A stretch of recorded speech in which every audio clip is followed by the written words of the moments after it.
이제 오행이 그렇고요. 이제 오행이라는 것이 또 이 오륙 운동을 떠날 수가 없어요. 오와 육의 운동. 그러니까 우리가 뒤에 뭐가 붙느냐는 되게 중요하지 않아요.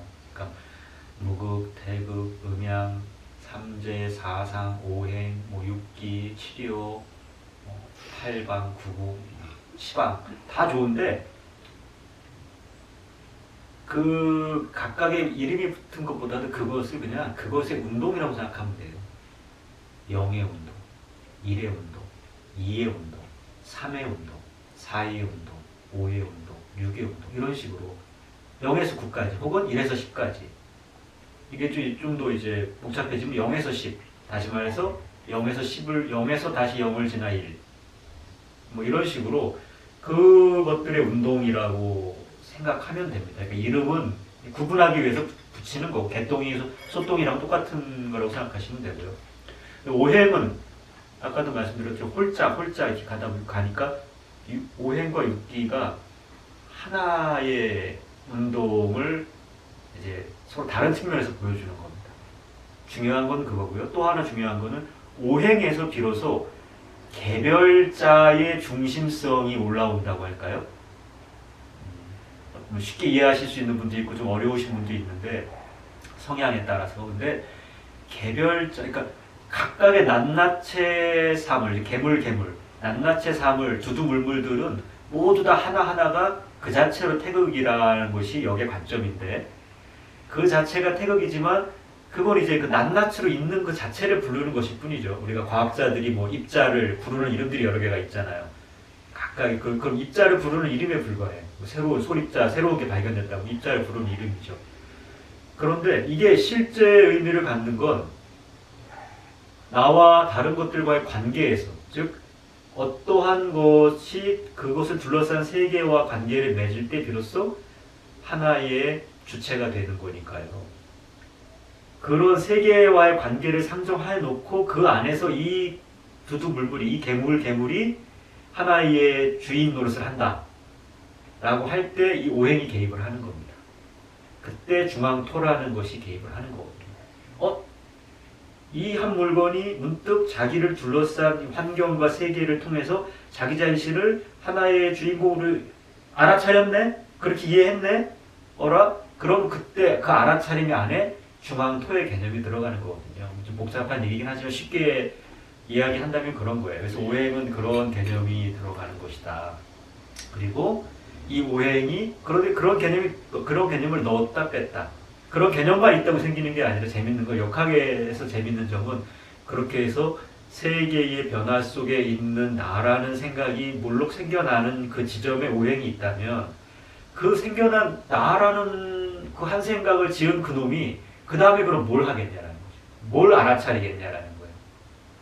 그때 알아차리는 게 뭐냐면 당연히 이제 변화를 알아차리지만 그때 알아차리는 걸 얘가 시간으로 받아들인다.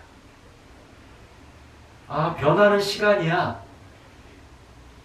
라는 생각을 똑똑한 사람만 하는 게 아니라 그냥 문득 여기 내가 있네? 라는 것을 알아차리면 그 다음 순서에서는 시간이라는 걸 알아차려요.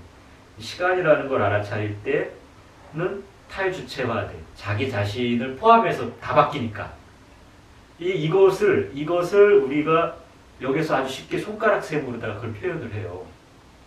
뭐냐면 하나, 둘, 셋, 넷, 다섯 이렇게 세잖아요. 그 다음에 오륙 운동이라는 것은 이 다섯이 여섯 되는 거거든요. 하나, 둘, 셋, 넷, 다섯, 여섯. 여기 뭐냐면 똑같은 자리가 안 바뀌어요. 새끼손가락 이 자리가 굽혔다 폈다 굴신 운동을 하는 거죠. 굽히면 다섯이고 피면 여섯이 되는 거. 그리고 동시에 핌과 동시에 새로운 운동 방향이 바뀌어요. 이렇게 가던 운동 방향이 이렇게 오잖아요. 이 운동의 변화가 방향성 자체를 바꾼다라는 것이 시간을 알아차리는 계기가 돼요. 그래서 변화하는구나. 나를 포함해서 모두 바뀌는구나. 바뀐다는 건 시간이 바뀌는 건가 보다. 시간이라는 게 있구나. 요런 이제 헛생각이 하나 더 이제 포함이 되는 거죠. 그게 오륙 운동의 핵심이에요. 그래서 그게 오행과 육기, 오륙 운동, 오운 육기 뭐 이런 것들이 거기서 만들어지거든요. 그 착오라는 것도 거기서 생깁니다.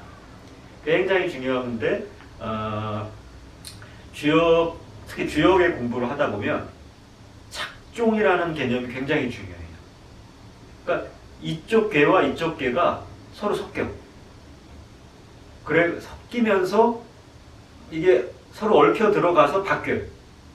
그런 걸 착종이라고 하거든요. 근데 이게 그냥 눈으로 보기에는 하나의 개가 다른 개로 바뀌는 것에 불과하지. 하지만 실제로는 하나의 개가 다른 개로 바뀔 때 각각의 자리마다 섞이고 얽히고 어떤 건 변하고 변하지 않고를 선택하면서 또 다른 개로 바뀌는 것이 일어나는 그 과정에 벌어지는 사건을 우리가 착종이라고 하는데, 이 착종, 얽힐 착이죠. 얼그러질 착. 얼그러져 섞일 종자인데 막 실타래가 서로 섞이고 이러는 것을 착종이라고 하는데, 오륙운동이 그거예요. 얘는 도대체 5야 6이야? 한 자리인데 두 가지를 동시에 두 일을 벌이네? 그리고 그 일을 벌이는 게 얼마나 중요하냐면 이 일을 벌임으로 해서 전체 운동 방향성이 바뀌네? 요게 핵심이죠. 이게 그러니까는 특히 이제 역학이 학문으로 분할해서 복잡하게 이제 여러 가지 계산들을 해야 하고 여러 가지 그런 이론을 전개하기 위한 장치들을 만들어내야 되잖아요. 그때 핵심적인 역할을 하는 겁니다. 그리고 이게 인간이 느끼는 이 세계에 대한 불편함, 아까 제가 처음에 말씀드렸던 동일성과 비동일성이 끊임없이 교차하는 그거. 근데 이게 본능적으로 느끼면서도 동시에 어떤 때는 살기 위해서 무시하고 또 어떤 때는 뭔가 찾기 위해서 애써 들여다보지만 그냥 숨만 쉬어도 느껴지는 어떤 불편함이 있거든요. 세계에 대한 불편함. 살아가는데 세계에 대해서 그냥 사는 게 불편해. 뭔가 불안정하고 불안해. 뭔지 모르겠지만 그래. 그 지점이 발생하는 게 요 지점이에요. 요 지점이 그게 발생하는 지점이에요. 이것도 아니고 저것도 아니에요. 뭐지? 같기도 하고 다르기도 해요. 뭐지? 원래 그랬지만 그게 각각의 개체에게서 자기가 자각하는 그 순간이 오는 지점. 그거죠. 그것이 이제 우주도 그래요. 우주도 그걸 자각합니다. 혼자서. 5운 6기 운동이라는 게 그런 거예요. 그래서 계절의 혼란이 일어나는 거죠. 그래서 계절마다 변화가 생기고 늘 작년 다르고 올 다르고 늘 그 하나의 사이클 안에서 한 번도 같은 경험을 하지 않는 이유가 사람뿐만이 아니라 지구도 우주도 그게 그 5, 6 운동이라는 것 때문에 서로 맞지 않는다라는 거예요. 어딘가 일그러지고 얼그러진다라는 거지. 같기도 하고 다르기도 한. 같기도 하고 다르기도 한 상황이 벌어지는 것. 사실 좋은 관찰력을 길러서 예민하게 일상생활을 들여다보면 언제나 그런 걸 느낄 수가 있거든요. 늘 똑같은 것 같은데 뭔가 달라. 뭔가 불편해. 뭔가 불안해. 뭔가 이상해. 뭔가 안 맞아. 억지로 하면 계속 반복해서 똑같이 돌아가는 것 같지만 항상 뭔가 조금씩 어긋나는 것 같아. 이 조금씩 어긋날 착이잖아. 조금씩 어긋나. 요게 오륙운동이 일으키는 핵심적인 어떤 성질이죠. 그걸 잘 파악을 해야 됩니다. 왜냐하면 거기에서 시간의 변화라는 것도 주역으로 치면 이렇게 괴가 위로 올라가는 운동을 했다가 다시 아래로 내려가는 운동을 하거든요.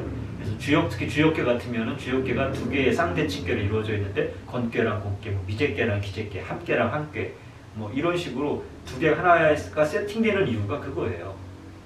한 놈은 올라가고 한 놈은 내려가고 꼭 내려가지 못하면 이렇게 돌아서 뒤집어지고 그러면서 두 개가 한 짝이 되는 이게 오륙운동의 모습을 그대로 보여주는 겁니다.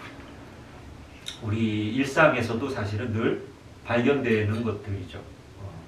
그런 거예요. 그걸 놓치지 않는 공부라는 게 그래요. 항상 특히 역의 공부, 역학이라는 거는 일상에서 놓치지 않고 예민하게 받아들이고 해석하고 이러는 것이 습관화가 되지 않으면 사실 그냥 책만 본다거나 그냥 관념만 굴린다거나 그냥 문제풀이 하듯이 이것저것 들여다보면 쌓이는 공부는 아니게 역학 공부입니다. 그렇고요. 그래서 이제 5, 6 운동이 있고 그럼 그 뒤에 이제 7, 8, 9, 10도 그와 같은 거예요. 이 역순으로 가기 시작하면서 여러 가지 이제 변화가 생기죠. 간단하게. 근데 이제 7이라는 건 이제 6부터는 5의 수가 하나씩 올라가는 것에 불과하죠. 5 더하기 1은 6, 5 더하기 2는 7, 5 더하기 3은 8, 5 더하기 4는 9, 5 더하기 5는 10. 이런 관점에서 그러니까 세계가 이렇게 진행됐다가 이렇게 나를 중심으로 다시 받아들이기 시작하는 세계라는 것이 추가되는 거예요. 그런 식으로 받아들이기도 하고, 그 다음에 또 다른 측면에서 보면 6은 3시 2번 거듭된 거, 7은 3과 4시 모인 거. 3과 4시 모인 거 굉장히 중요한 사실 의미를 갖는데, 나중에 뭐 특히 테크니컬하게 기술적으로 술법을 쓴다 이러면 이 3과 4의 변화 운동을 이해하지 못하면 여기에 여러 그런 분파들이 실용적으로 활용하고자 하는, 예측학의 분야에서 활용하고자 하는 것들을 전혀 이해하거나 따라잡기 어렵죠. 3과 4의 운동. 그래서 3과 4가 모여서 7이 되면 모든 변화의 어떤 핵심적인 변화의 그 원리들이 다 갖춰졌다고 보죠. 7이라는 숫자가 그냥 변화의 상징 그 자체입니다. 동서양을 막론하고 동서고금을 막론하고 그대로부터 7 단위로 바뀌는 변화라는 우주의 리듬 자체가, 그리고 49제를 7번, 7제를 7번 지내는 것이 대표적인 예 중에 하나인데, 이제 그런 것이고요. 그리고 7과 이제 8이라는 건 뭐 8방이죠. 이거는 4방이 2번 겹치는 효과를 갖죠. 4방이 2번. 4방이 정방으로도 쓰고 4방이 이렇게 모로도 쓰고, 그죠? 이렇게 해서 이제 움직이는 것이고, 구궁이라는 건 말 그대로 8방에 중궁 하나를 더 넣어서 이제 구궁의 역할을 하는 것이고, 뭐 이런 식으로 이제 아주 개략적이니까 사실 하나하나 들어가면 굉장히 복잡하고 이제 또 내용이 엄청 방대한 것이지만, 결국 이런 식으로 하나에서부터 10까지, 열이라는 숫자와 그 숫자 자체가 갖는 일종의 구조, 그리고 그것이 갖는 어떤 운동의 방향성, 성질, 이런 것들을 가지고 모든 만리, 만사, 만법, 뭐 만소라고 그러잖아요. 존재하는 모든 사건들, 존재하는 모든 사물들에 대해서 의미를 파악하고, 또 그 운동의 내력을 이해하고, 그 관계들을 이해하고, 결국은 관계를 이해하는 게 전부입니다. 그래서 그것을 내가 활용하고자 할 때 어떻게 배치할 것인가. 그러니까 이 구조를 이해한다라는 건 이 구조들이 갖는 배열을 이해하는 것이고, 이 배열이 어떻게 바뀔 것인가는 이 배열의 운동 방식을 이해함으로써 우리가 알 수 있는 거거든요. 그렇게 해서 이제 역이라는 게 최종적으로 일종의 예측을 향한 큰 도구가 된다라는 거죠. 이 마지막 것만 끊어가지고 사람들이 어떻게든 쉽게 취하려고 하나, 그렇게 쉽게 취할 수 있는, 이게 최종적인 그런 결과물만 쉽게 취할 수는 사실 없습니다. 앞에서부터 차근차근 밟아가시는 게 진짜 공부에 도움이 되는 길이죠. 그렇게 이해하시는 게 맞겠습니다.